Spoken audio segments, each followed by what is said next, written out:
नमस्कार। आपका math science academy channel पर एक बार पुनः अभिनंदन है, स्वागत है। आप आज जिस विषय वस्तु का अध्ययन कर रहे हैं वो इसके पूर्व में पढ़ाए गए पीरियड का दूसरा भाग। हम कक्षा 10वीं और कक्षा 12वीं में प्रयोगशाला में जाते हैं, लेबोरेटरी में फिजिक्स की, तो प्रिज्म के पदार्थ का अपवर्तनांक ज्ञात करने का एक प्रैक्टिकल होता है। प्रिज्म के पदार्थ का अपवर्तनांक ज्ञात करने के प्रैक्टिकल के दो भाग हैं। पहले भाग में हम न्यूनतम विचलन कोण ज्ञात करते हैं, जो पूर्व के पीरियड में हमने पढ़ा दिया है। आज के इस पीरियड में प्रिज्म का कोण कैसे ज्ञात किया जाता है वो मैं समझाने जा रहा हूं। प्रिज्म का अपवर्तनांक का जो सूत्र होता है वो होता है म्यू बराबर sine A plus delta M by 2 upon sine A by 2। A यानी प्रिज्म का कोण और डेल्टा एम यानी न्यूनतम विचलन कोण। तो पूर्व के पीरियड में न्यूनतम विचलन कोण कैसे ज्ञात किया जाता है, कैसे आपतन कोण विचलन कोण का वक्र यानी ग्राफ बनाया जाता है, वो मैंने सारी चीजें समझा दी है। आज अपन पढ़ने का उपस्थित हुए हैं कि हमको प्रिज्म का कोण ज्ञात करना और है। इसके बाद दोनों मान को इस सूत्र में रख दोगे तो प्रिज्म के पदार्थ का अपवर्तनांक ज्ञात हो जाएगा।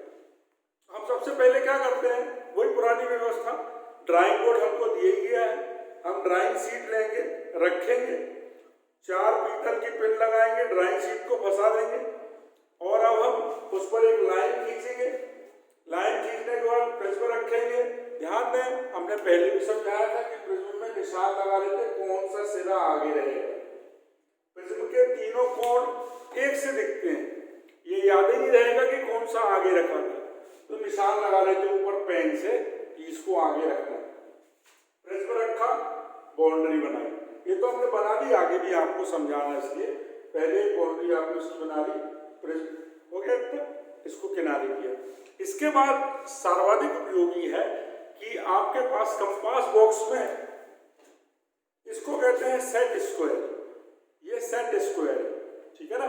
इसका क्या उपयोग है, इससे हम समानांतर रेखाएं खींचते हैं, इसकी सहायता से हम समानांतर रेखाएं खींचते हैं। तो प्रिज्म का कोण ज्ञात करने के लिए हम समानांतर रेखाएं कैसे खींचेंगे समझे आप। हम कैसा रख रहे हैं इसको, ये आपके कंपास बॉक्स में उपलब्ध है। हमने इसको ऐसा रखा इस लाइन पर, ठीक है ना, और इसको ऐसा रखा, ये इस लाइन से मिलाया और इसको ऐसा रखा, ठीक है ना। निश्चित दूरी पर आप जरा ध्यान समझेंगे, एक से दूरी पर एक रेखा यहाँ खींची आप, इसको मिला दें, आप बिल्कुल सीध में रहेंगे, ये मिलाया, ठीक है ना। ऐसे करके एक रेखा यहाँ खींची और फिर इसको सरकाया इस तरफ, है ना, और एक यहाँ खींची। यानी आपने क्या किया, सेट स्क्वायर की सहायता से यहाँ पर दो समानांतर रेखाएं खींच ली।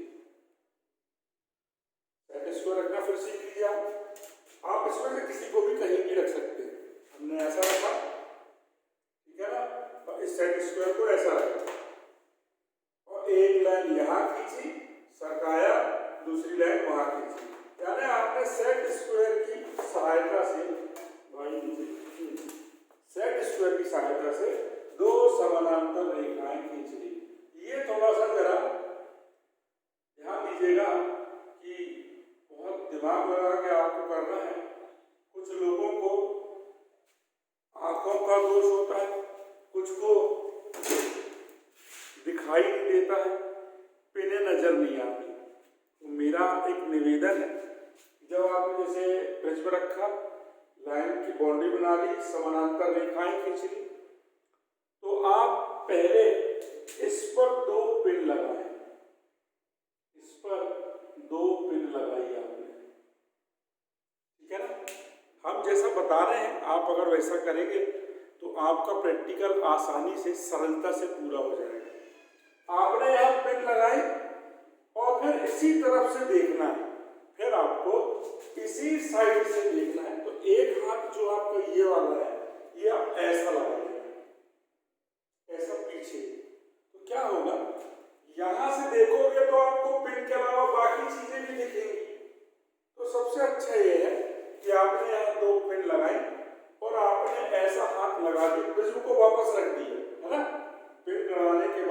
प्रिज्म को वापस रखा, ऐसा हाथ लगा लिया, इन दोनों के प्रतिबिंब आपको यहाँ पर दिख रहे हैं। ध्यान दीजिएगा, इन दोनों पिनों के प्रतिबिंब आपको यहाँ पर दिख रहे होंगे। तो उनकी सीध में, इन दोनों के प्रतिबिंबों की सीध में यहाँ पर 2 पिन लगाई। वही चीज कि उनकी नोक जो है उसको मिलाना। अब इन पिन को निकाला और निशान लगा दिया। अब हमने क्या किया, ये चारों पिन निकाल लिए। बच्चे क्या करते हैं, इनको लगे रहने देते हैं, वो गलत। फिर आपको बहुत सारी पिन नजर आती है, तो आपने जब एक साइड का कंप्लीट कर लिया, सब अलग कर दो। अब आपने यहाँ पर 2 पिन लगाई, ई और एफ। अब आप अभी जब देखें इस तरफ पिन लगाई थी, तो आपने ऐसा हाथ करके इसके प्रतिबिंबों की सीध में यहाँ 2 पिन लगाई। अब आप इधर से देख रहे हैं ऐसे, तो इन दोनों का यहाँ पर आपको प्रतिबिंब दिखेगा। अगर आप ऐसा हाथ लगा लेंगे तो क्या सुविधा हो जाए, हाथ नहीं लगाना तो कॉपी वॉपी कुछ लगा देना कि बाकी की चीजें ना दिखें। तो आप क्या करेंगे, इन दोनों के प्रतिबिंब की सीध में यहाँ पर 2 पिन और लगाएंगे। ध्यान रखिएगा कि ये जो पिने हैं, पिनों के जो निचले वाले सिरे हैं, नीचे के जो सिरे हैं निचले वाला, वो एक दूसरे की सीध में हो। अब आपने क्या किया, इनको भी अलग कर दिया। अब इसको आपने इससे मिलाया, ऐसा इससे मिलना चाहिए ऐसा, और वैसे ही आपने इसको इससे मिलाया, थोड़ा सीधा बनना चाहिए ये ऐसा। इसके बाद आपने चांदा ऐसा रखा और पढ़ा, तो मान लीजिए ये वाला कोण आया 118 अंश। अगली बार यही प्रैक्टिकल यहाँ करना है। यहाँ आपने 2 पिन लगाए, इनकी सीध में इस तरफ से देख के 2 पिन और लगाए। 2 पिन लगाने के बाद आपने उनको मिला दिया, ये मान लो 2 पिन लगाई, ठीक है। फिर वैसे ही यहाँ आपने 2 पिन लगाई, इनकी सीध में इस तरफ से देख के इनके प्रतिबिंबों की सीध में यहाँ 2 पिन और लगाई, उनको मिला दिया। ये यहाँ पर फिर आपने चांदा रखा, मान लीजिए आ गया 120 अंश।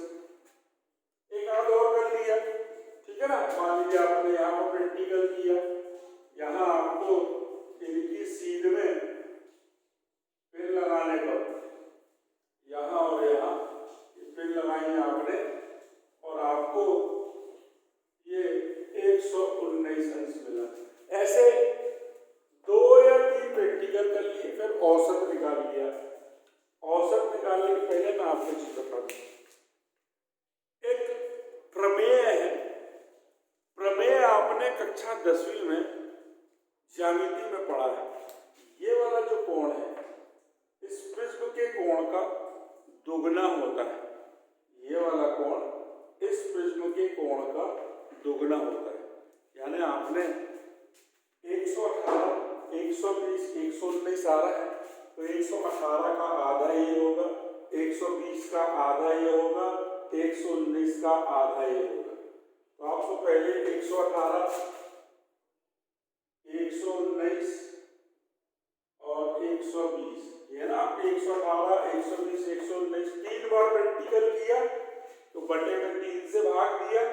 2 बार प्रैक्टिकल करोगे, 2 मान निकालोगे, तो बटे में 2 औसत मान, एवरेज वैल्यू निकाली। मान लीजिए आ गई 119 अंश, तो ये हो गया प्रिज्म का कोण।